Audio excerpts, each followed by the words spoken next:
Imagine, just for a moment, a world where the fundamental rules of global security, the literal guardrails that have kept the ultimate weapons in check for the last 50 years, just vanished overnight. Right. You wake up, you pour your morning coffee, check the news, and the entire legal framework preventing this boundless, unchecked nuclear arms race is just, it's gone. It sounds like a dystopian thriller. Yeah, exactly.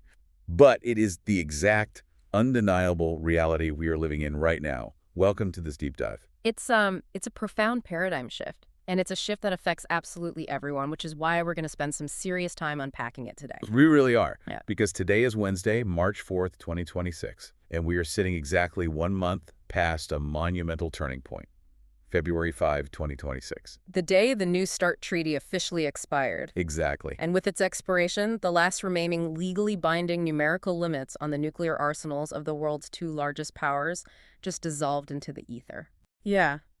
It is a moment that historians and military strategists are likely going to point to for decades to come as the dawn of a completely new era. Okay, let's unpack this. We have a massive and frankly somewhat intimidating stack of sources on the table today. We really do. We're pulling from the SEMRI 2025 yearbook, detailed reports from the Atlantic Council, historical archives from the Titan Missile Museum, strategic assessments from the International Institute for Strategic Studies, and even these incredibly detailed technical documents from defense contractors like Northrop Grumman. It's a lot of data. It is. And our mission for this deep dive is to synthesize this mountain of data into something digestible. Right. We're going to map out the terrifying, awe-inspiring, and rapidly changing world of intercontinental ballistic missiles, ICBMs. Right. We'll explore the disruptive rise of hypersonic weapons, and we are going to look squarely at the reality of a new, unconstrained global arms race. If we connect this to the bigger picture, it is crucial to understand why this matters to you, the listener. Yeah, why should they care? Because it's very easy and perhaps psychologically comforting to look at this topic and dismiss it as a relic of Cold War history. Mhm. You know, something from the era of black and white television in elementary school fallout shelter drills. Duck and cover. Exactly. But this is not history. This is the current, bleeding-edge geopolitical reality. The weapon systems and the diplomatic breakdowns we're discussing today, they dictate global stability. And budgets. Massive shifts in national budgets. We are talking hundreds of billions of dollars. And they fundamentally define the future of warfare. The strategic math of the entire planet has changed. And understanding how it's changed is the ultimate shortcut to being truly well-informed about the world you live in. I think that's the perfect framing. So before we get into the high-level politics and treaties, we need to understand the actual pieces on the board. The hardware. Yeah, the anatomy of an ICBM and the sheer mechanics of destruction. Because I think a lot of people picture a missile just flying like an airplane or a cruise missile from point A to point B. That's a common misconception. But based on this documentation, an ICBM is essentially a fully functional spacecraft. That is the crucial distinction to make right out of the gate.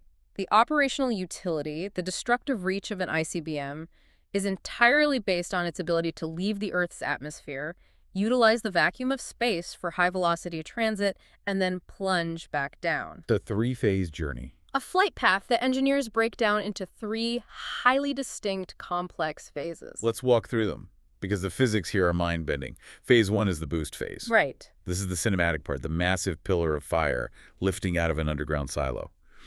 But looking at the numbers from our defense sources, this phase is shockingly short. Very short. We're talking about a window of only 3 to 5 minutes. Yes, 3 to 5 minutes of unimaginable controlled violence. During this window, the missile's rocket motors are thrusting with millions of pounds of force. It's literally fighting gravity and the dense lower atmosphere to push an incredibly heavy machine out into the void. And the speed to hit escape velocity, they're accelerating to speeds between 4 and 7.8 kilometers per second. Per second, yes. I really want to pause on that number because human brains aren't built to comprehend that. Nearly 8 kilometers in a single second. It's staggering. You blink, and the vehicle has traveled the length of a small city. What's fascinating here is the severe vulnerability during the specific brief window.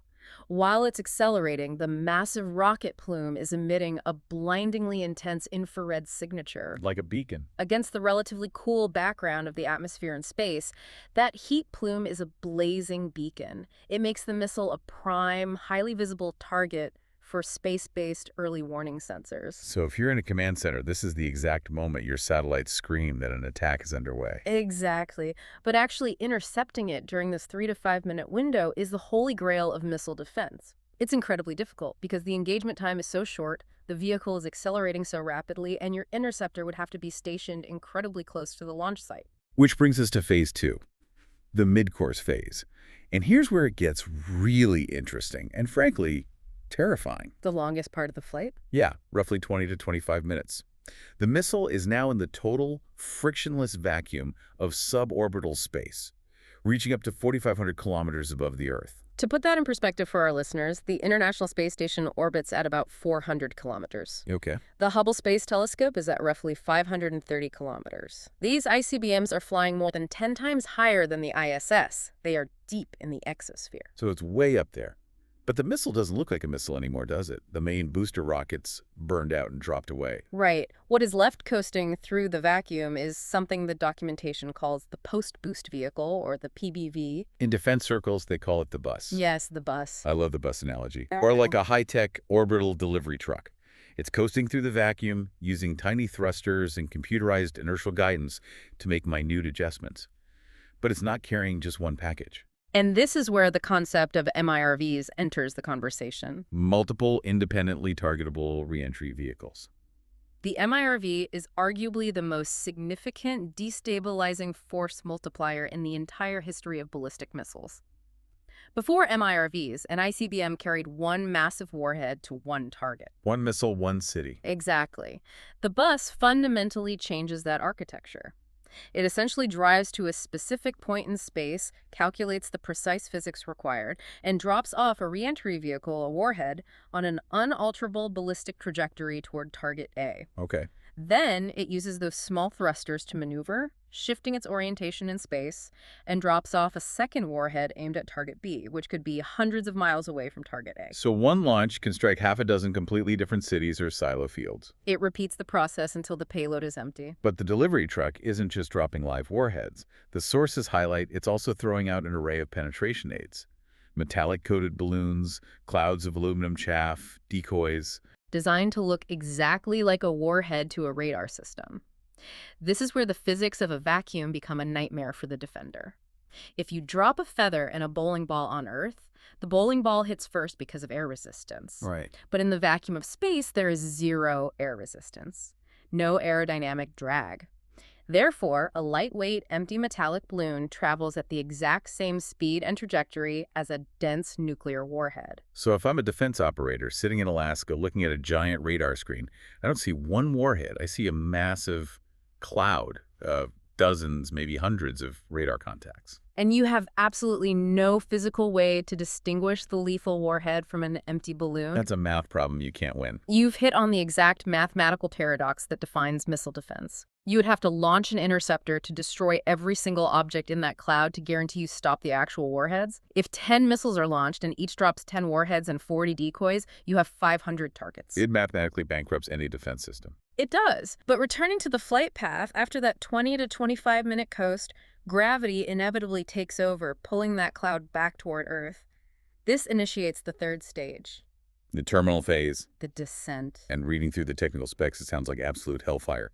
This phase lasts less than a single minute. The warheads hit the uppermost layers of the atmosphere at 100 kilometers up.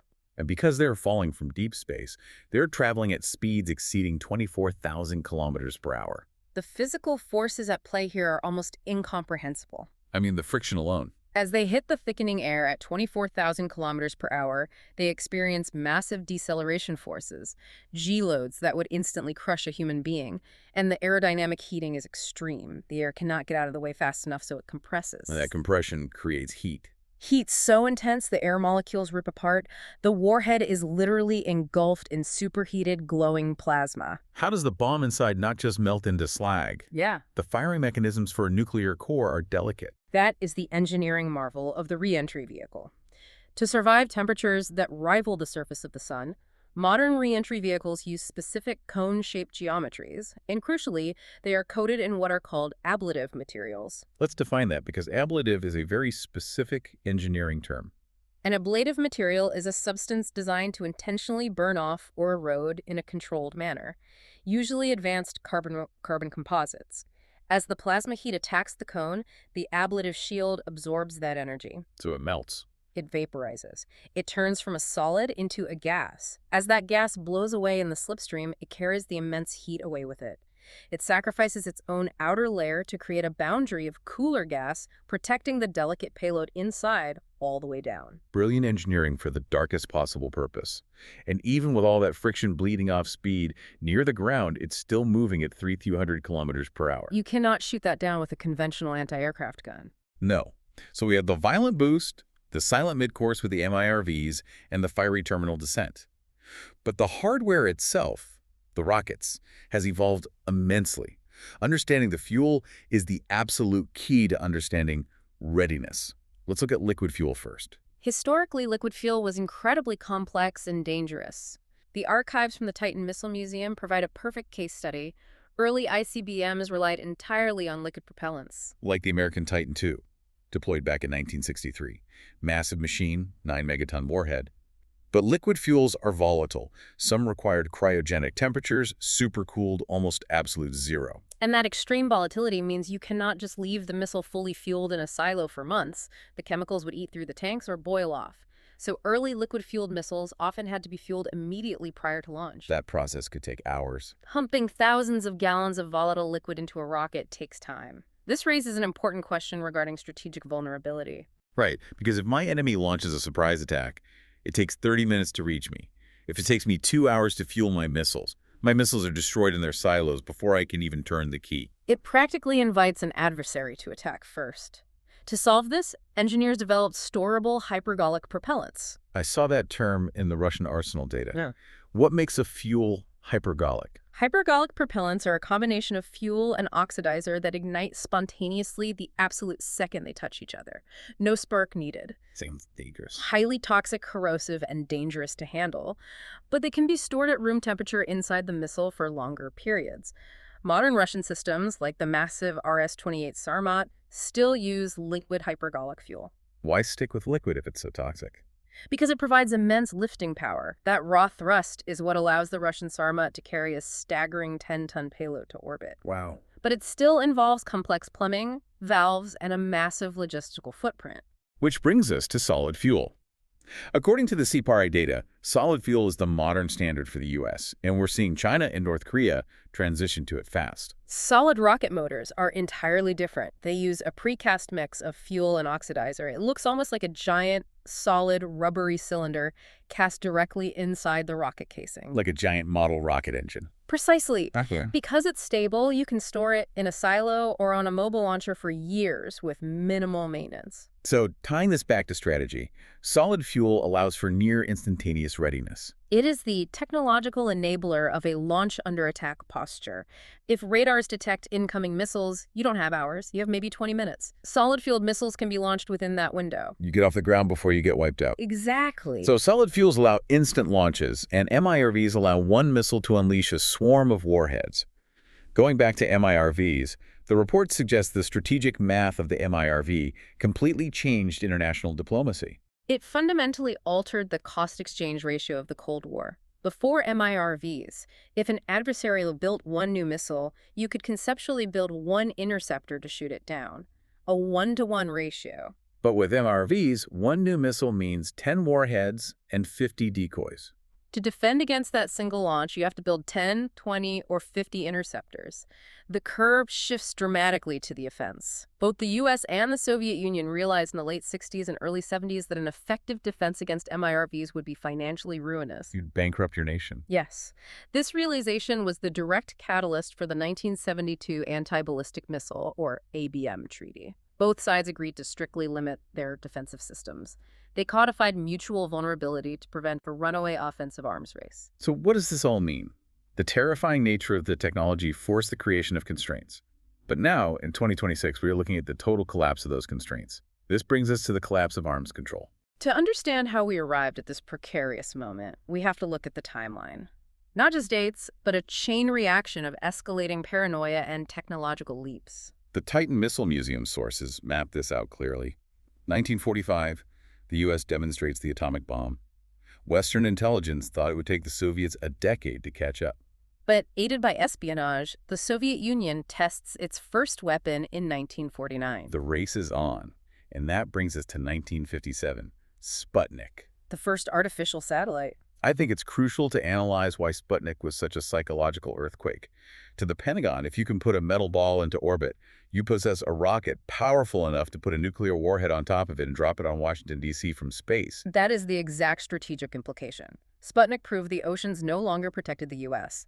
Tensions escalated, peaking in 1962 with the Cuban Missile Crisis. The closest we've ever come to civilization-ending war. That crisis led to the establishment of the Hotline, or Red Phone, in 1963, a direct link between Washington and Moscow just to prevent accidental escalation. But the danger of misinterpretation remained.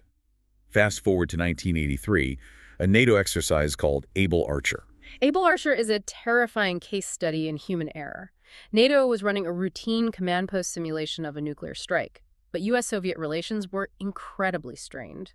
The aging Soviet leadership was relying on flawed KGB intelligence. They were actively looking for signs of a preemptive attack, and the sources cite a declassified 1990 intelligence report concluding the U.S. inadvertently placed relations on a hair trigger. The Soviets looked at Able Archer and genuinely believed it might be a disguised prelude to a real first strike.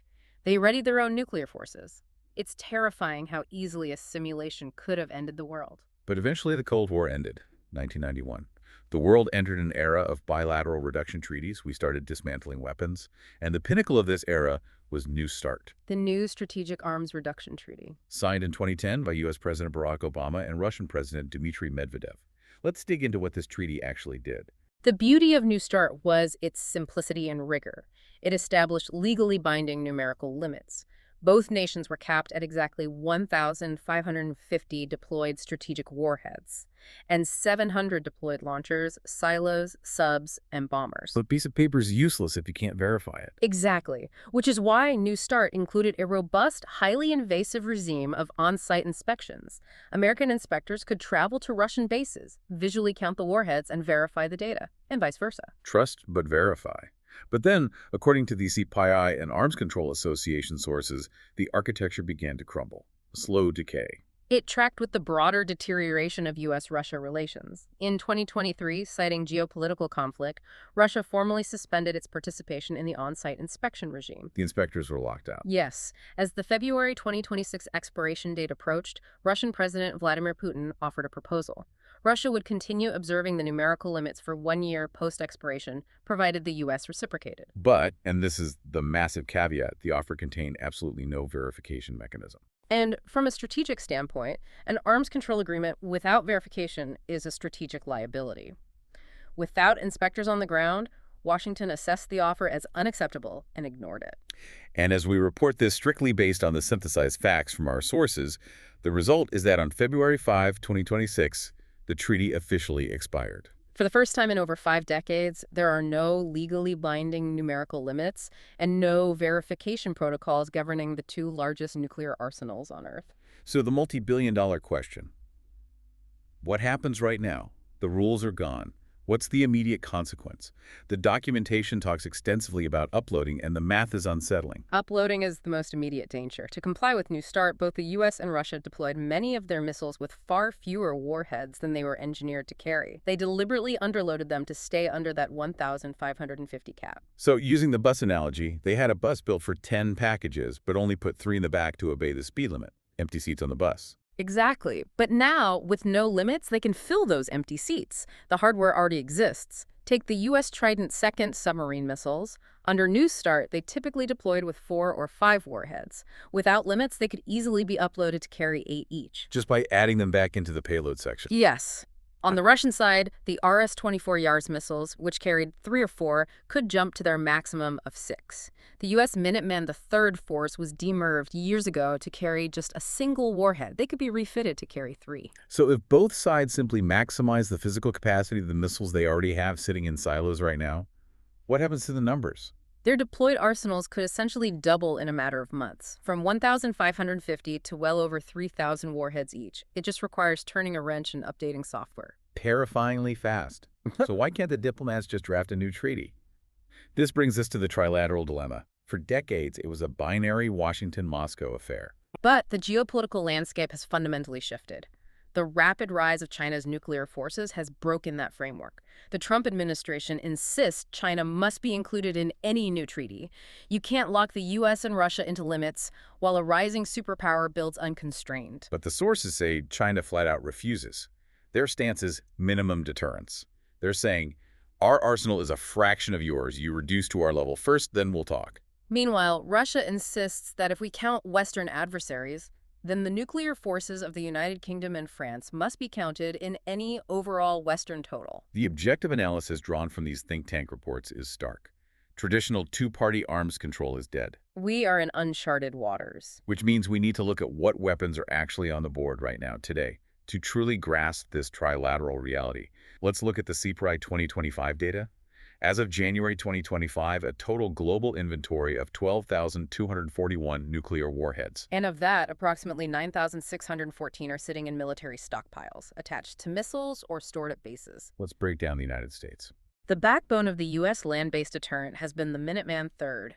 400 active missiles in underground silos across the Midwest. But the infrastructure is ancient. Silos poured half a century ago, which is why the U.S. is undertaking a massive modernization, the LGM-35A Sentinel. Not just swapping a missile, an entire architecture replacement. The scale is mind-boggling, estimated $141 billion, replacing 450 silos across 32,000 square miles. The Sentinel missile utilizes highly advanced solid-fuel rocket motors. Stage 1 and Stage 2 motor qualifications were successfully completed in 2024 and 2025. It will deliver the W-87-1 warhead. Yield is roughly 475 kilotons. Hiroshima was about 15, so over 30 times more powerful. But a $141 billion project is going to hit red tape.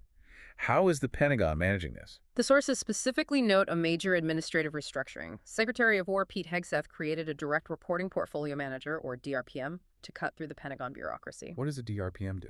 It bypasses traditional acquisition layers, reporting directly to the Deputy Secretary of War, centralizing oversight to speed up critical decisions across engineering and contractor acquisition. The goal is to ensure the Sentinel reaches operational capability in the early 2030s. So that's the U.S. overhaul. Moving to the Russian Federation, CyRI shows a very diversified doctrine. Russia maintains a mix of silo-based heavy missiles and highly elusive road mobile systems. Let's look at the RS-28 Sarmat. Also known as the Satan II. The engineering statistics are staggering.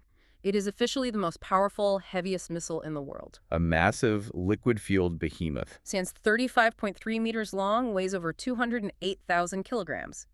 As we discussed with hypergolic propellants, they provide unparalleled lifting power. The Sarmat can carry a 10-ton payload into orbit. 10 to 15 heavy MIRVs. But the most concerning part isn't what it carries, it's how it flies. Because it has a range over 18,000 kilometers, it possesses fractional orbital bombardment capability. It doesn't have to take the direct route over the North Pole to strike the U.S. It has the thrust to launch south, fly entirely over the South Pole, and approach North America from the south. Why does that matter? For 60 years, the U.S. early warning radar architecture has been predominantly pointed north. By flying over the South Pole, the Sarmat is deliberately engineered to evade the bulk of the U.S. tracking network. A chilling workaround. And complementing that is the RS-24 Yardiars, a solid-fueled road mobile system. It doesn't sit in a fixed silo. It drives around on a massive transporter erector launcher, hiding in Russian forests, constantly moving. Mobility is absolutely crucial for guaranteeing a second strike capability. You can't destroy what you can't find. This strategic emphasis on mobility brings us directly to the People's Republic of China, undergoing a massive nuclear expansion, abandoning their old minimum deterrence restraint. The fastest-growing nuclear arsenal on the planet. They added an estimated 100 new warheads between 2024 and 2025, bringing the total to 600. Analysts project they aim for 1,000 by 2030. But it's not just warheads. They are building approximately 350 new ICBM silos in the deserts of northern China. If loaded with multi-warhead missiles, China's deployed warhead count could rapidly approach numerical parity with the U.S. and Russia, and their flagship missile is the DF-41. A highly advanced road mobile powerhouse, solid fuel, Mach 25 terminal speed, capable of carrying up to 10 MIRVs. And the sources note it utilizes the Chinese Beidou satellite navigation system to achieve a circular error probability, or CEP, of just 100 meters. Let's define CEP. It's a standard metric for accuracy. A CEP of 100 meters means 50% of the warheads will land inside a circle with a 100-meter radius. For an ICBM flying 15,000 kilometers, dropping a warhead within 100 meters is phenomenal accuracy. It allows for highly precise counterforce strikes against hardened military assets. Striking anywhere in the U.S.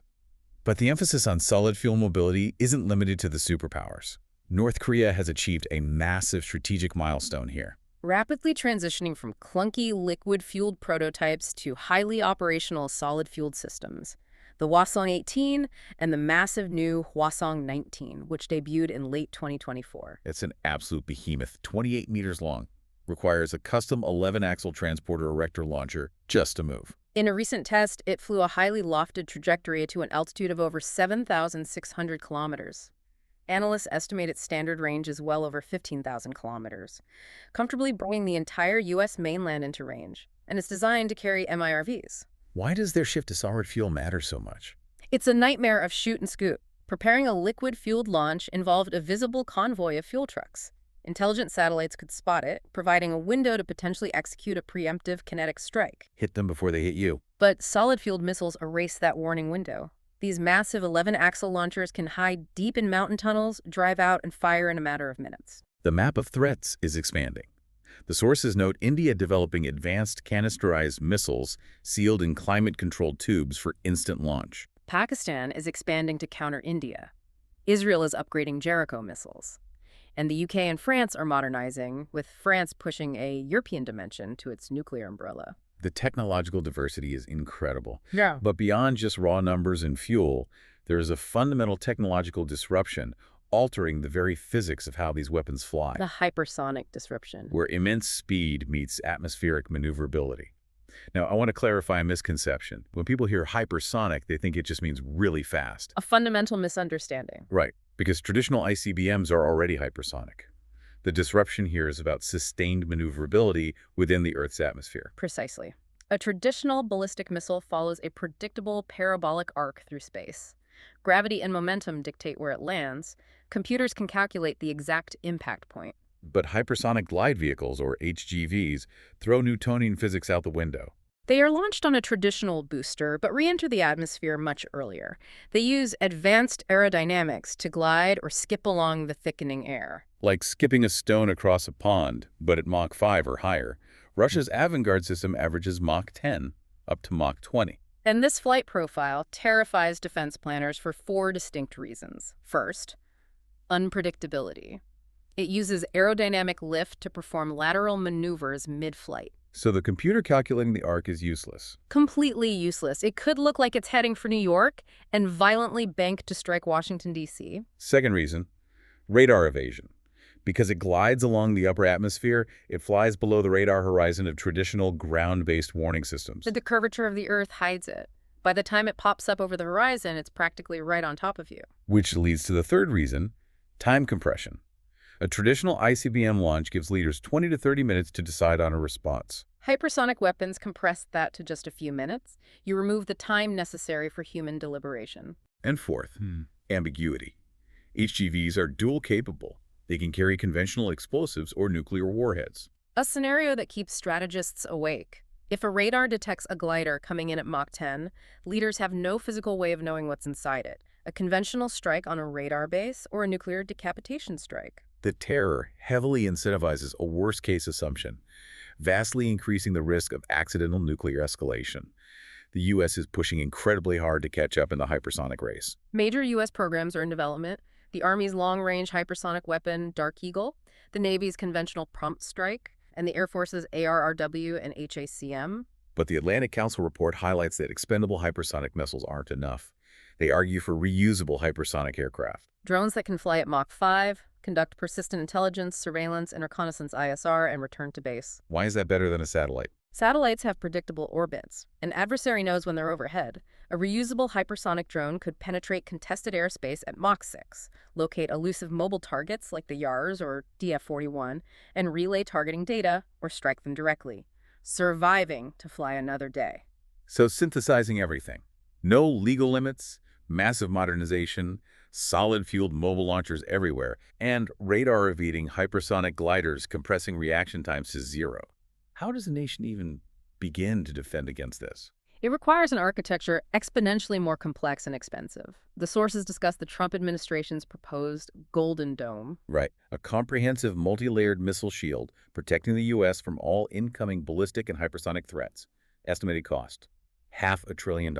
Setting aside the budget and policy debates, the technical requirements are immense. To defend against a maneuvering hypersonic glider, you have to be able to see it continuously. Because it flies below the radar horizon. To solve this, the U.S. is deploying the Hypersonic and Ballistic Tracking Space Sensor, or HBTSS. Satellites in low Earth orbit looking down, tracking the faint heat signature of gliders against the Earth's surface. And for kinetic interception, they're developing the Next Generation Interceptor, or NGI, achieving a shoot-assess-shoot capability. Historically, you fired multiple interceptors at one target to guarantee a kill. Shoot-assess-shoot means having an interceptor reliable enough that you fire just one. Assess the result instantly. If you missed, you still have time to fire a second interceptor before the warhead hits, conserving limited inventory. But the Atlantic Council report introduces ICLD, Integrated Comprehensive Layered Defeat. The premise is that hitting a hypersonic bullet with another hypersonic bullet post-launch is a losing game. True effective defense requires left-of-launch capabilities, meaning defeating the weapon before it ever leaves the silo. This involves non-kinetic approaches, massive cyber attacks, electronic warfare, jamming preventing the adversary from issuing the launch command, blinding their sensors digitally. And kinetic left-of-launch strategies, using your own rapid strike hypersonic weapons to destroy their launchers and command bunkers before they can fire. An effective defense requires a ruthlessly fast offense. A brutal game of multidimensional chess played at Mach 10.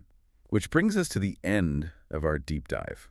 We've gone from the liquid-fueled behemoths of the Cold War to an unconstrained post-New START world. Solid-fueled mobile launchers, super-heavy SARMETs, hundreds of new silos in China. Time compressed from 30 minutes down to 3 minutes. I would ask you, the listener, to reflect on how rapidly the global security net vanished. For your entire life, there was a mathematical, legally binding ceiling on destruction. Today, that ceiling is completely gone. Power is no longer just how many megatons you possess. It's how fast, unpredictably, and survivably you can deliver them. A highly unstable era. And before we go, one final, deeply provocative thought pulled directly from the sources.